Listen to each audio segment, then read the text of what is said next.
2 August 1959 रोजी पहिल्या व्यावसायिक बालनाट्याचा प्रयोग झाला. म्हणून बालरंगभूमी परिषदेतर्फे 2 ऑगस्ट हा मराठी बालनाट्य दिवस म्हणून साजरा करण्यात येतो, ज्याचा इतिहास 1959 मध्ये मधुमंजिरी या पहिल्या व्यावसायिक बालनाट्यापासून सुरू झाला. बालनाट्य मुलांच्या मानसिक, सामाजिक आणि शारीरिक विकासासाठी उपयुक्त असून याला महाराष्ट्रात समृद्ध परंपरा लाभली आहे.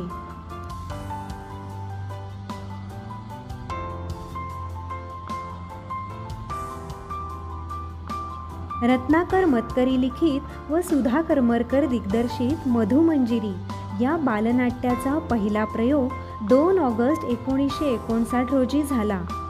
इथूनच मराठी रंगभूमीवर बालनाट्य पर्वाला सुरुवात झाली. पहिले बालनाट्य, पहिला व्यावसायिक प्रयोग आणि लिटिल थिएटर या संस्थेची स्थापना या त्रिवेणी योगावर शिक्कामोर्तब करीत 2 ऑगस्ट हा दिवस मराठी बालनाट्य दिवस म्हणून साजरा करण्यात येतो. या निमित्ताने लोकहितवादी मंडळातर्फे बालक्रांतिकारक शिरीष कुमार यांच्या जीवनावरील छोट्या नाटिकेचे सादरीकरण केले गेले. आम्ही मोर्चा काढणार आहोत. मोर्चा तुम्हाला माहिती का? मोर्चावर आणि झेंड्यावर बंदी आहे. एका तो झेंडा आणि निघा घरी, आणि तो झेंडा इकडे. माझ्या प्रिय मित्रमैत्रिणींनो, आपला देश पारतंत्र्यात आहे. त्याला आपल्याला स्वतंत्र करायचे आहे.